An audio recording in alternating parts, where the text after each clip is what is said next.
issue.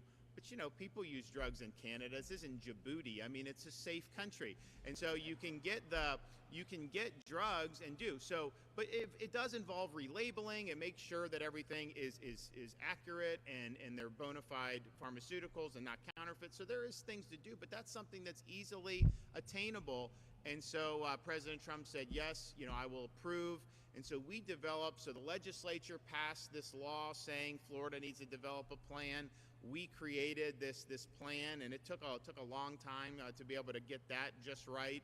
We sent it up to Washington during the Trump administration for approval from the FDA. So this was in the latter part of 2020, almost 2 years ago that they've had this. And we didn't know, like, when Biden came in, whether this would be something that he would support or not. He actually said last summer, he signed an executive order saying he wants to approve these plans for states. And so that was, I think he did that in like June or July of 2021. And so here we are now. Our application we were the first state to do this. Other states followed Florida's model. It's just been sitting at FDA for months and months and months, actually probably over a year and a half, and no action. And so Biden is saying he wants this for consumers, but yet his administration is not willing to act to be able to approve it so that people have access to more affordable pharmaceuticals. And so, you know, our view is okay. When he said last summer that he supported it, we were hoping that we would get an answer. I think it's even hard. I mean, some of these folks will tell you, like, it's hard to even meet with people at the FDA. Very dismissive, you know, very arrogant with how they've gone about this stuff. But our view is we need to keep pressing forward. So after 630 days, you know, we still sit here waiting for an answer. And so it's our view that we've waited long enough. And so today we're taking action. The state of Florida has now filed a lawsuit against the FDA. They have unlawfully withheld and unreasonably delayed approval of Florida's program, and we think this violates federal law. So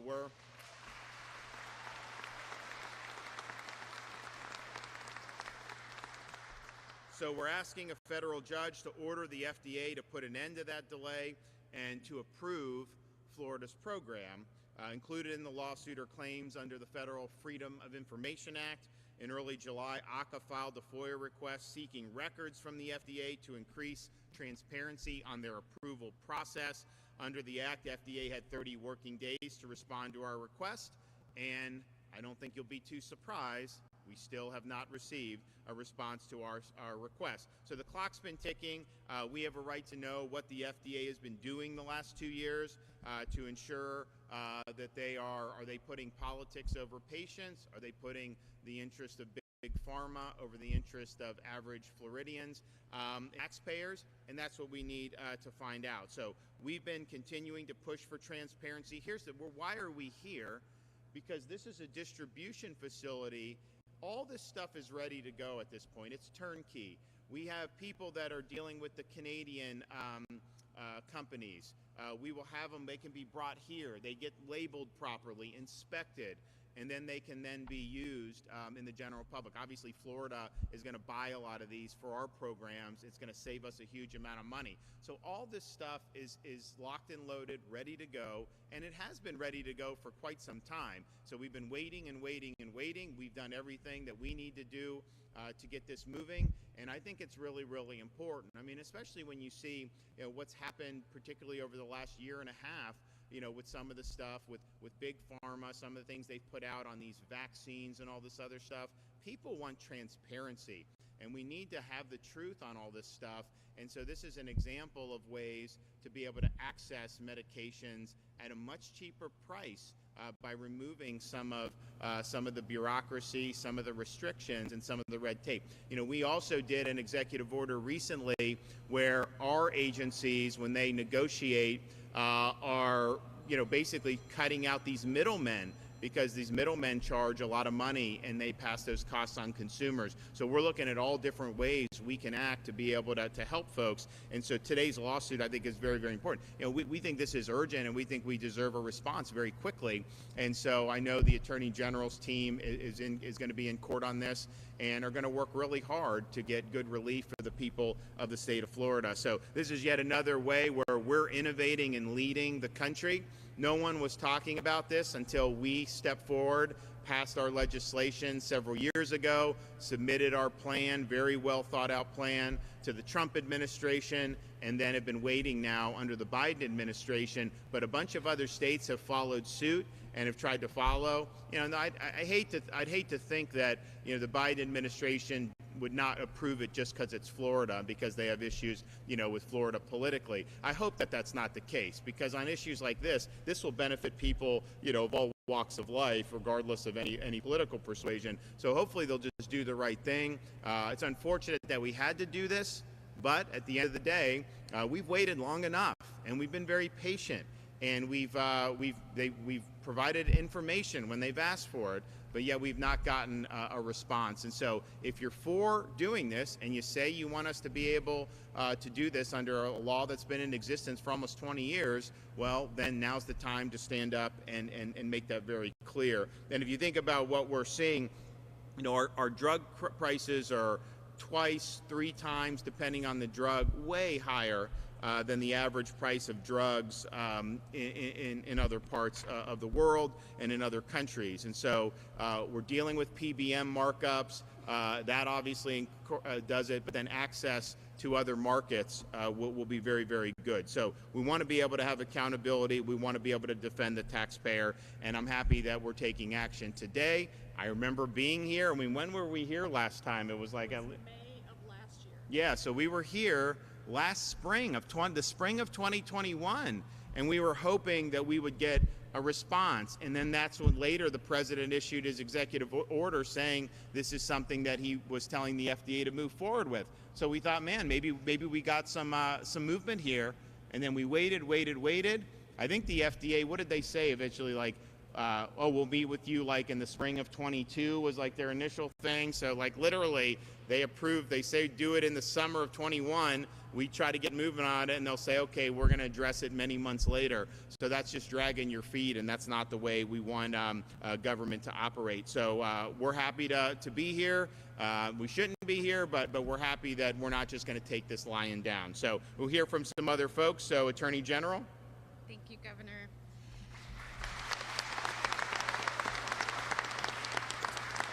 Thank you so much for being here today. I know many of you took time out of your lives to be here from work or from your families. This is such an incredibly important issue. And I want to point out the tremendous attention to detail and willingness to get things done by this governor and to think outside the box.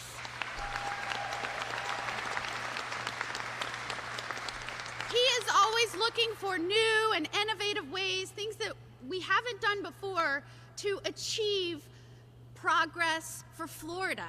And in this situation, as you heard him say, this law's been on the books for a while. He said, why are we not doing this? I mean, the drugs are over 200% more costly to Americans, where we can just get them at a cheaper savings from Canada. This seems like somebody would have figured this out before, but thanks to this governor who is willing to drill down on the details, Florida stands ready to benefit. And more importantly, you, the taxpayers, stand ready to save $150 million a year if we can push this through.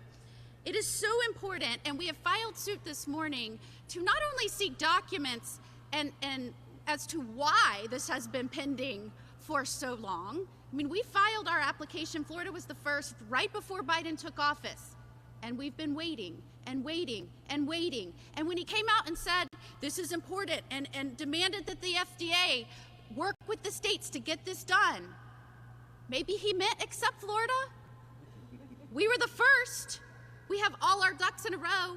We have our facilities. We've dedicated funding. We're ready to help Floridians because of this governor and our great leadership in our legislature.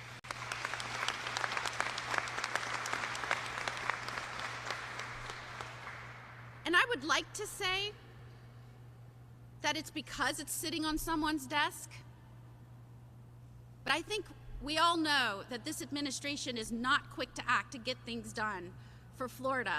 And what is so frustrating as the Attorney General is this is becoming such a common plea, such a common demand. Washington, Biden administration, do something. Do something. On the border, do something. Stop fentanyl, do something. Lower prescription drug costs for Americans, do something. It has become the do nothing administration, and I just want you to hear this. Compare that to Florida, where this guy, every time he comes up with something new, he's like, get it done. Now, I would like to tell you that doesn't mean that it is a lot of hard work as the Attorney General for a governor like this. Where I come from, where I grew up, we had a saying, get her done. This is the get it done administration, and compare that to the Washington, Biden, do nothing administration. And it is unfortunate that we are now a year and 8 months into the administration, and we are now having to file suit to get them to do something. An agency of the administration cannot just sit on applications. They have to act with reasonable timeliness. They can't unreasonably delay. And it is sad, again, that we as Florida have had to bring suit against our own government in Washington to get them to do something. But sadly, here we are today. So I want to thank you for paying attention to this, for being here to help us make this important announcement, for supporting us as leaders of this great state as we push this administration to act in a reasonable manner to benefit all Americans, in this instance, Floridians, and recognize and understand that all of us standing up here, from the Surgeon General, from Secretary Marstiller to the Governor, all of your leaders here, we are doing something. We are getting it done for the benefit of Floridians, and I'm honored, tired, to serve as Attorney General with this great governor. Thank you, Governor Desantis.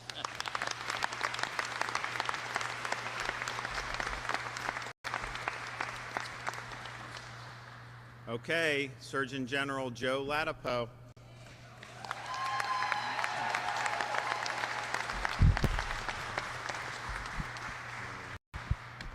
Hello, good morning.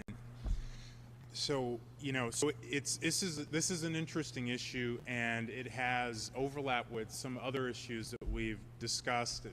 I've had the pleasure to discuss with the governor. So, the facts are very clear.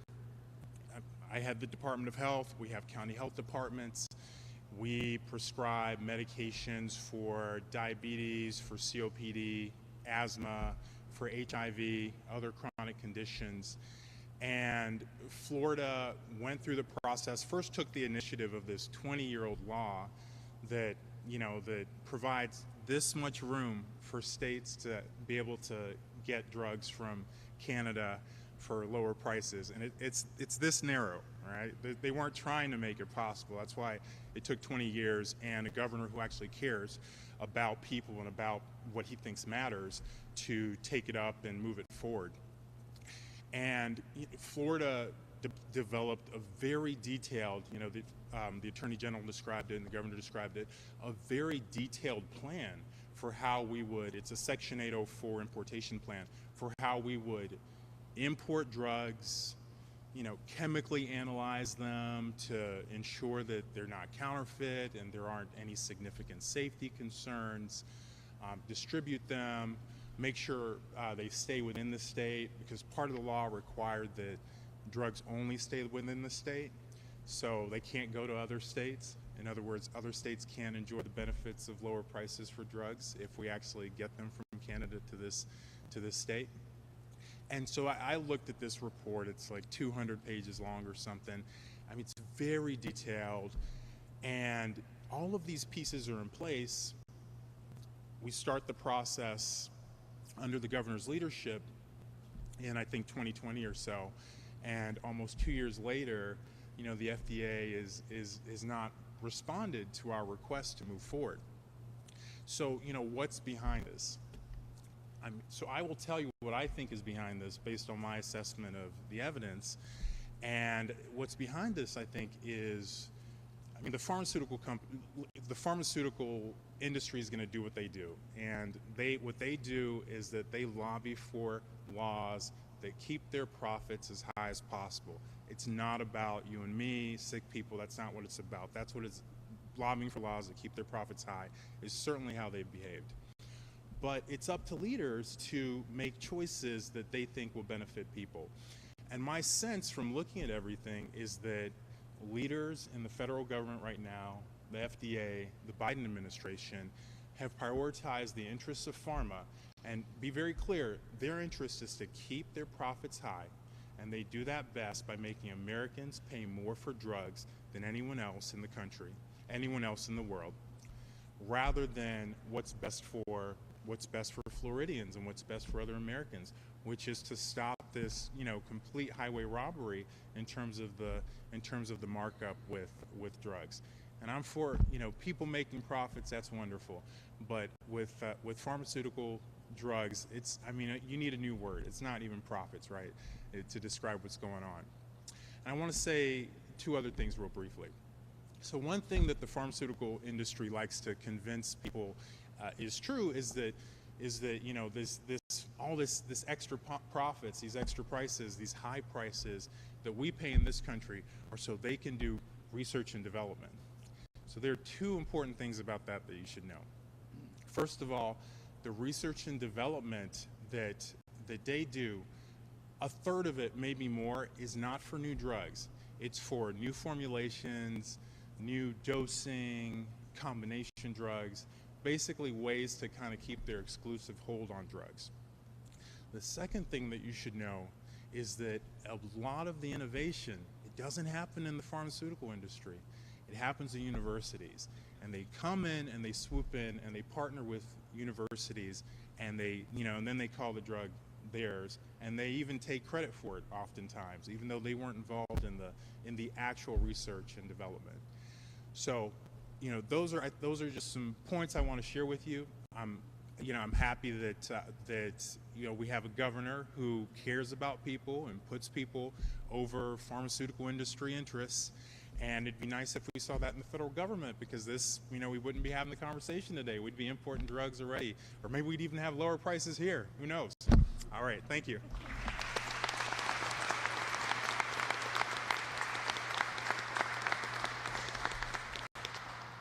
Who would you rather have, Latipo or Fauci?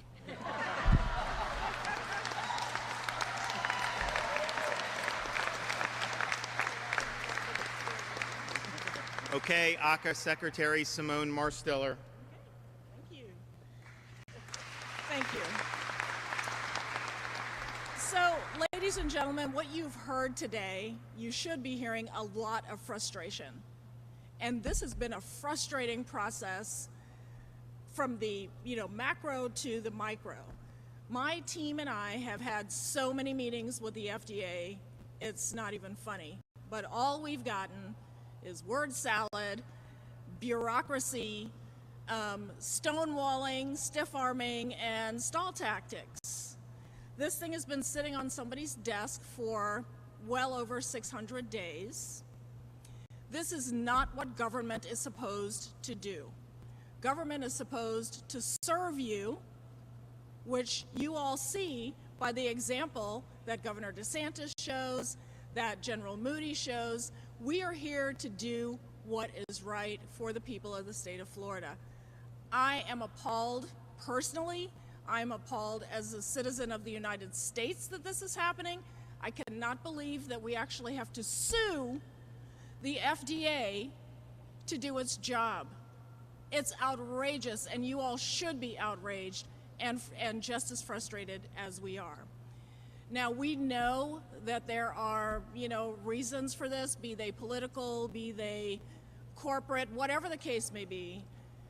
We don't have time for that. Governor Desantis has been steadfast in developing healthcare policy that is good for the people of the state of Florida, and ultimately, if other people followed his lead, would be good for the people of the entire country, right? We know that what we need in healthcare today is transparency. We need some aspect of consumerism. We need to disrupt the process and the industry. No question about it.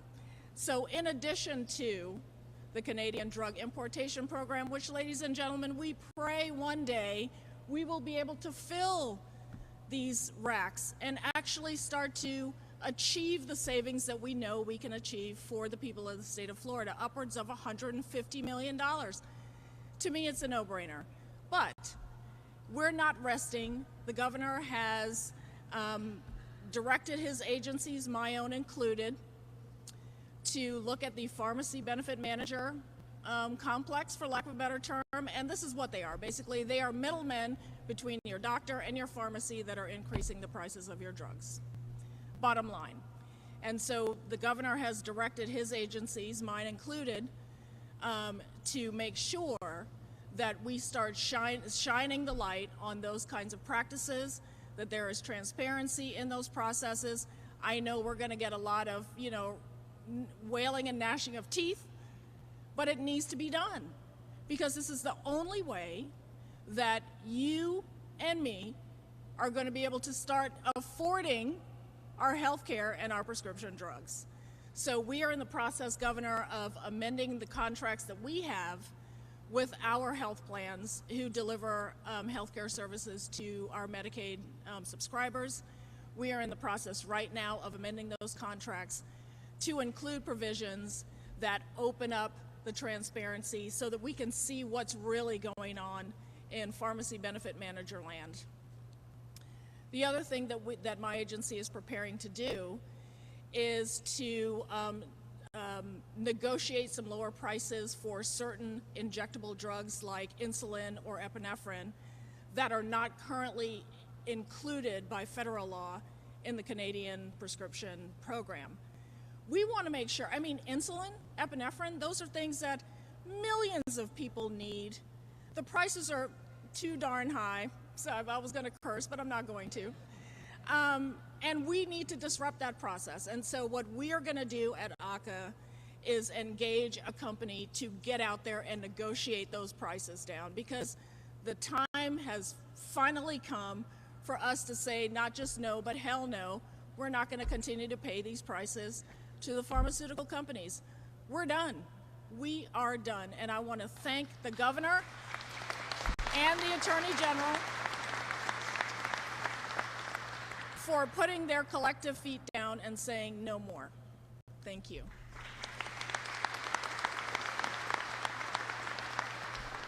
Well, thanks to Secretary Marstiller, and ACA has worked on this for a long time.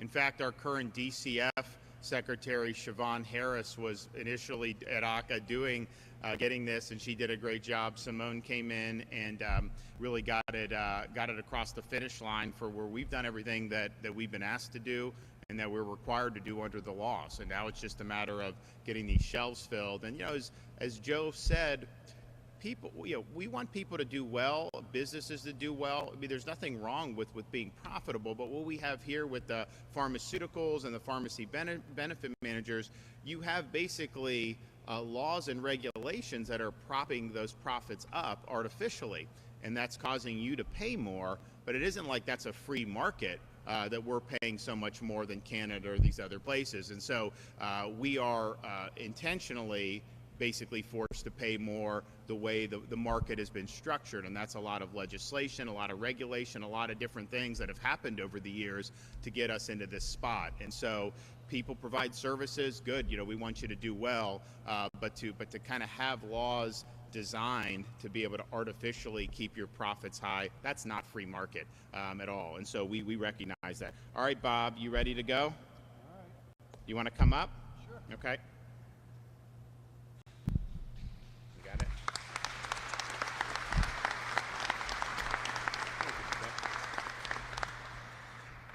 Thank you, Governor, and all that's involved. My name is Bob LaValle, and I'm from Marion County. And this is a personal speech that I'm going to have, or a couple of minutes. We are obviously senior citizens. I know you don't think so, but I am 69 years old. My wife is 65, and we both have life-saving medicines that we need.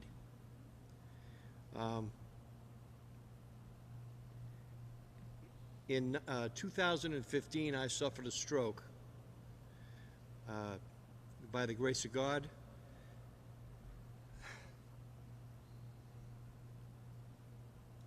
and my doctors, I'm okay, except for a little bit of word stuff. I have to have a medicine that's called Eliquis, and it's a life-saving medicine. My wife has to have medicine called Advair, and next month I will be making a decision, because next month I'm going to have a refill for 90 days supply that I've been using all since 2015.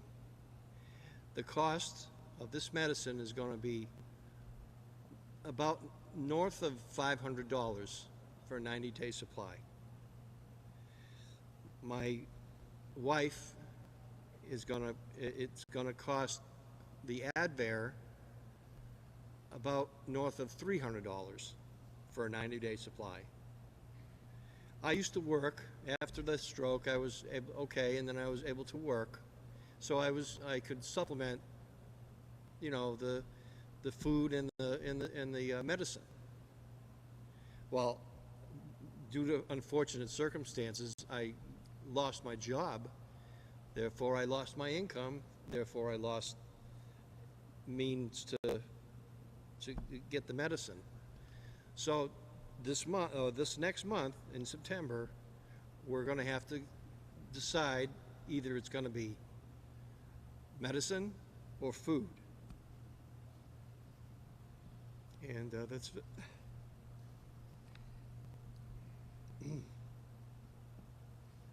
a big decision, but we have to do it,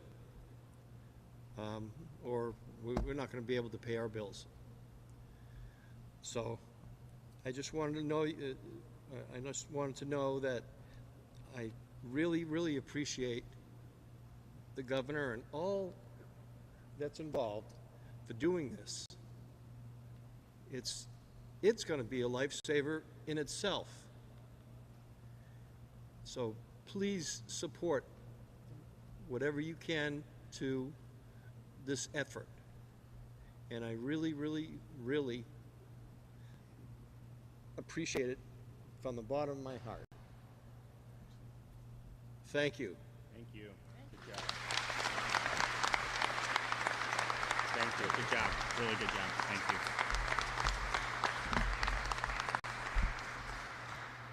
And so you hear different stories like that, then you think to yourself, if he and his wife were just in one of these other countries, then they probably wouldn't even have this problem. Same drug. It's one thing if this were just something that no one could get anywhere, but it's really the crunch is in our country because of the way these laws are. So we're doing our part. As Joe said, a very, very narrow provision of federal law. I don't know how it got through. Maybe I'm sure they lobbied to get it as narrow as possible, but we're driving through that, and we're trying to bring relief to the people of Florida. And this is said, again, from the beginning of the administration, we've been working on this. And I said at the time it was going to take time. And I told people this is not just going to happen overnight. There's going to be a long process. We're going to have to go through regulatory. And I fully anticipated that, but I didn't anticipate we would get to this point where an administration is saying they support it, and then we just toil for months and months and months. And so now's the time to act, and hopefully we'll get judicial relief, and this will be the start of, I think, something that'll be very good for a number of states throughout the United States. Okay, any questions?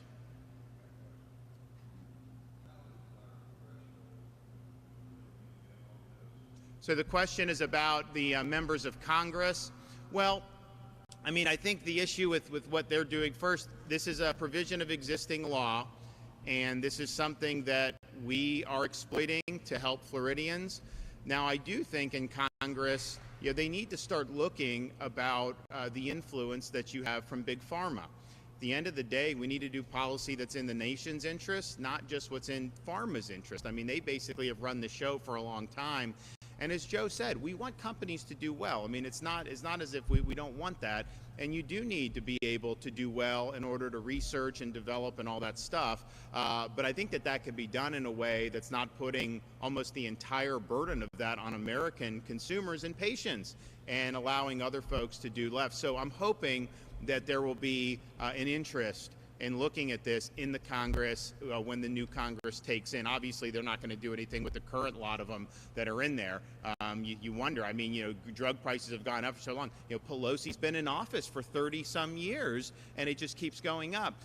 She's a great example of why we need term limits for members of Congress.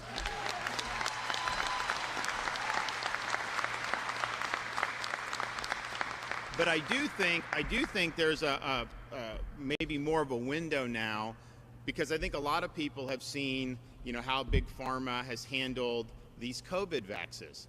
And, there was a push to get them out and everything, and I get that, but there hasn't been the type of transparency that I think that consumers deserve when it comes to this. And so I think a lot of people have looked at that. I know Joe is looking at different things. You've had different studies have come out in different parts of the world. What was the most recent? Thailand?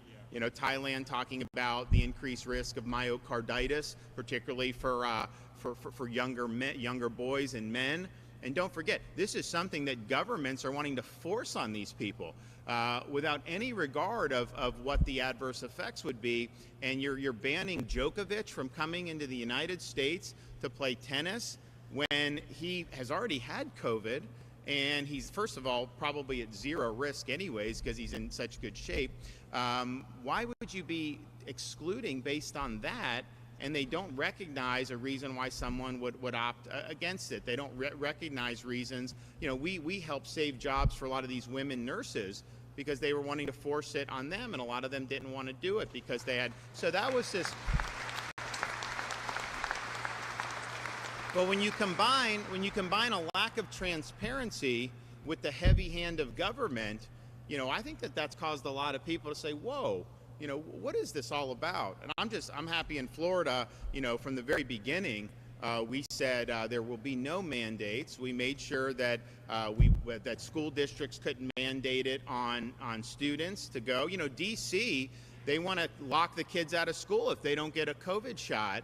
Now they were under pressure now, so they said, well, we're postponing the requirement till January. And I think it's because they didn't want to see the visuals of all these kids locked out of school before the election in November. I think that's the only reason why they did it. But a lot of those parents don't think that that's the appropriate thing. The idea they're trying to push jabs on 6-month-old babies, but that's just what's happened. They wanted to do things like vaccine passports. We banned it in Florida, but in other parts of the country, you're having to show different types of vax paperwork for COVID to be able to go to a restaurant or things like that. And you wonder why Florida had the record for domestic tourism in 2021. And while we're better now than we were, pre-COVID so far in 22, and why our restaurants are through the roof and everything, in places like San Francisco are down 40%.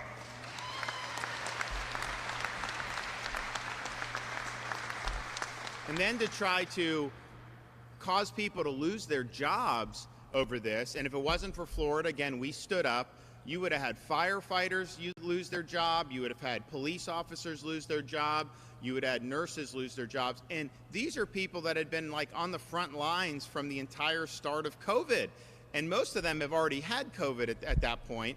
And yet now they're being told you could lose your job based on whether based on a decision you make on this. And that was wrong, so we called a special session of the legislature. We protected those jobs throughout Florida, and you shouldn't have to choose between putting food on the table and taking a shot that you don't want. So the way it's been weaponized, and I think it's caused a lot of people to say, whoa, it's one thing to say, make it available for people and then let them make that decision. But to circumscribe their rights or their livelihoods based on this, and particularly based on, relatively flimsy data. I mean, I said, and Joe said, when they were saying on the boosters, we said, look, there's no real data to support this. They're just asserting it. And so, they were available for people in Florida if you wanted to do it, but certainly for people in that are younger or middle age, there was just not much data at all. And then for the baby vax, there was no benefit that's been proven on that, and yet they're doing emergency authorization. So it's interesting just how quick the FDA moved to do baby vax without adequate data, and then how they're dragging their feet on this, which would be able to save a lot of people a lot of money. Yes, ma'am. Simone, you want to talk about? What Florida has done with its plan is, we started with a limited number of drugs. So again, injectables are not permitted. So what we looked at are drugs that can address chronic conditions. So HIV, there are some medications in pill form that deal with diabetes, heart disease, those kinds of things, right? So those common chronic conditions that many people are dealing with. So we started with that limited number in order to make sure that we can do this and do it right and do it safely. We literally did a pill-to-pill price comparison on these medications and found that what we are paying right now in the U.S. pill to pill compared to Canada was, 100% more basically, right? So imagine the amount of money that we could save the taxpayers of the state of Florida when this thing is fully implemented. So in addition to the limited number of medications, we also wanted to start with a limited universe. So phase 1 of our plan would be to import these drugs to be used by individuals who are served by the Department of Health, the Agency for Persons with Disabilities, the Department of Children and Families, the Department of Corrections, and of course, and certain members that we serve as well. So again, this is the safest, most reasonable way to do this right now. We've got this fantastic partner here that is put up this warehouse, Life Science Logistics. This is what they do. They've got everything ready to go, from importing to relabeling to getting them here, a distribution process, all of that. We are ready to go, and we've been waiting for 630 days for approval. And we do think, this is a new model because this is the first time this law has been used. And so, we are taking pains to show how it be relabeled, making sure everything's good. This is certainly achievable and doable. But our plan is, we anticipated having it in by now. But once we do that, we're going to show it works, and we want to expand, and we want to get it out to as many people that need it as possible.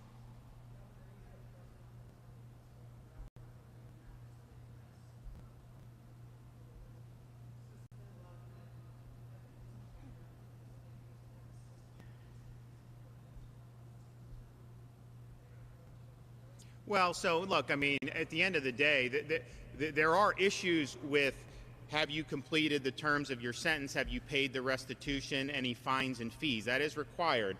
And so that can be an issue. But on the 20 arrests that we did, those are people who are categorically ineligible to vote. These are people that have been convicted of sex assault, and people have been convicted of homicide. So there's never been any law or constitutional amendment enacted in Florida that provides them with an automatic right to vote. They are ineligible to vote in the state of Florida. They can apply through the clemency process. Not going to get probably a very good hearing from me and Ashley when you're talking about those serious crimes, but they do have a right to do that, but none of them have done that. And so on those issues, those are cut and dry, very, very clear.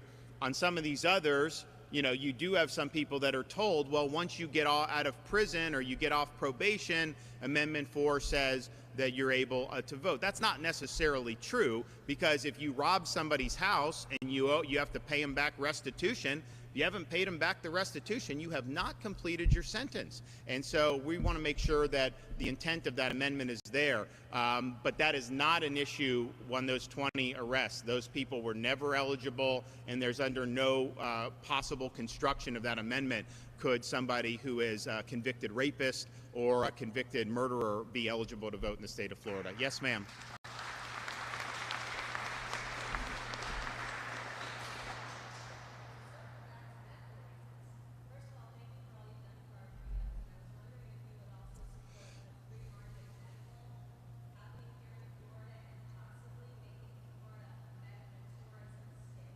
And so specifically do what, though? Like what kind of legislative reforms would that require?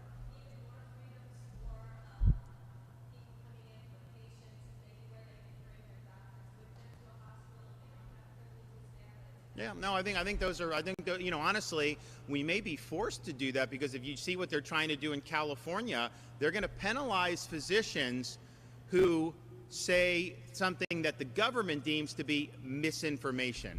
Now, just think about how chilling that is, because a lot of the things that have been accurate about COVID, for example, were once deemed by government bureaucracies to be misinformation. You know, I would say very early on, if you've recovered from COVID, you have protection because of that prior infection. And they would say, oh, Desantis is saying this, experts disagree, they say the vax has more protection. Nonsense. Every clinical trial that's been done has shown that that protection is stronger than the protection given from an mRNA vaccine.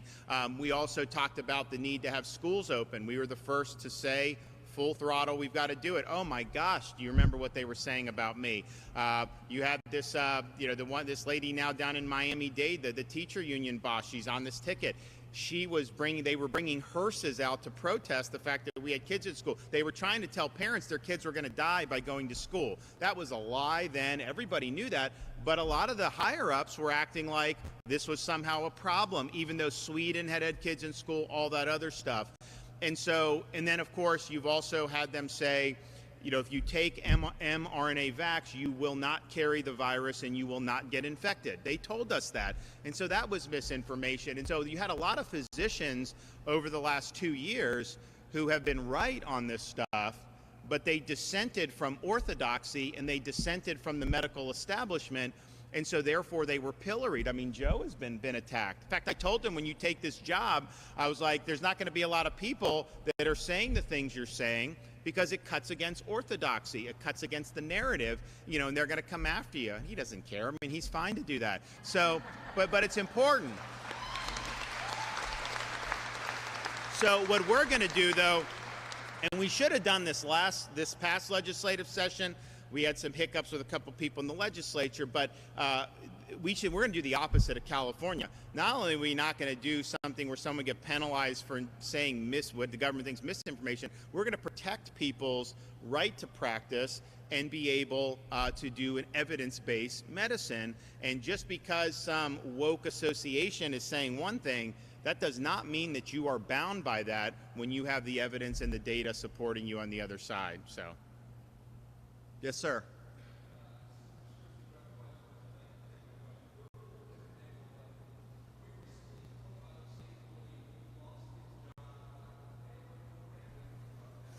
His attorney is suing to get his job back. He has a legal medical marijuana card. What's the what agency is it in? Department of Corrections. Okay. And so I guess the question is, do you want to see Florida's 800,000 medical marijuana card holders protected from losing their job?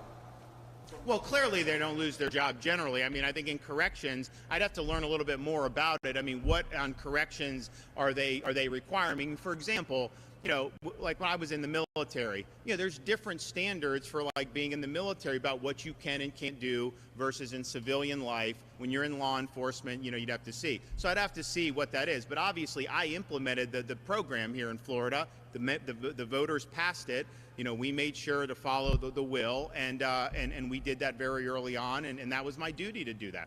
Okay, one more. Yes, sir.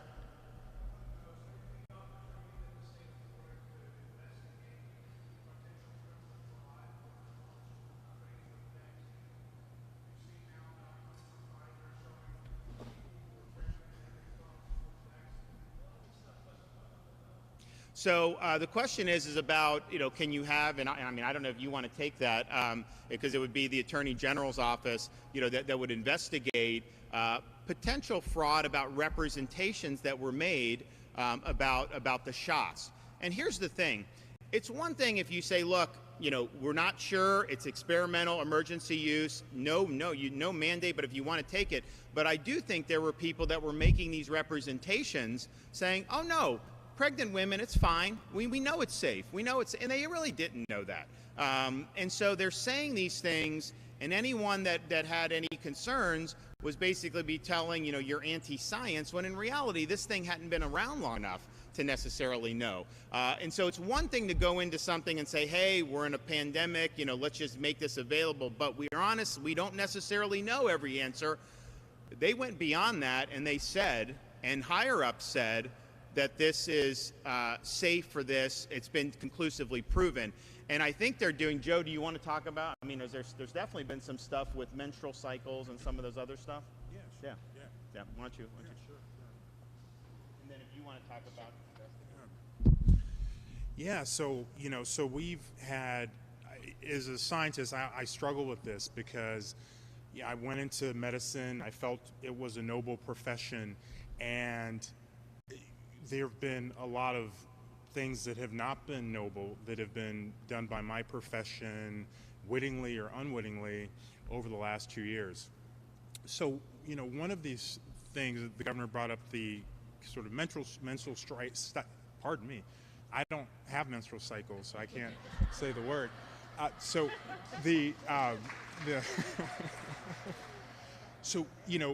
menstrual cycles, for example. So, that's an example of something that many women, after taking the mRNA vaccines, noted a change in. And, you remember back early on, anytime anyone said anything, oh, I had chest pain afterward, or I had a fever and I couldn't go to work the next day, or, whatever the concern was, it was always pushed away and silenced and dismissed. And that's one that has been acknowledged. Even in its acknowledgement, it's been minimized. So the official response now from NIH is that yes, it can happen, but the menstrual cycles return to normal usually after 1 or 2 months, so it's fine. But then anyone who's thinking would say, well, why is it changing? Like, why is administration of this vaccine leading to menstrual cycle changes? And there are a number of adverse events that that have essentially been minimized or have not yet been investigated, when the obviously sensible thing to do would be to investigate them. So, fortunately, the governor's given me some latitude to pry into some of these issues, and we're doing that, and we're doing it well, and in a way that will hopefully, bring some more truth and transparency to the safety profile of these vaccines. And I'll just jump in here. I was going to ask my fellow participants if they could hear some of these questions. I am fearing my older age is preventing that, but I will go on based on what I think I heard from you. And it was a question about potential criminal investigation. I think I heard that word. And I'll just take this opportunity to sometimes I think part of my job is educating consumers and Floridians about where to go and where to report things, because sometimes people get confused and they really want that direction from those that are leading the state.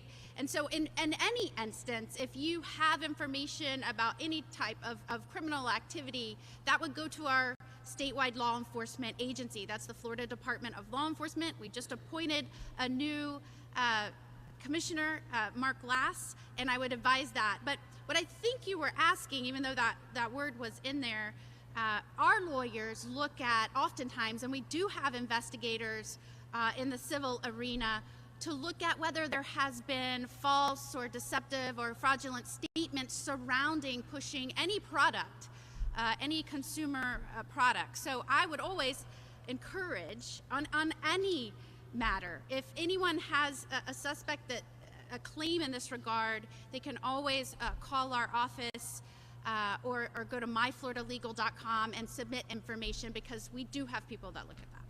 All right, guys, thanks so much. God bless. Appreciate it. Let's go back this way.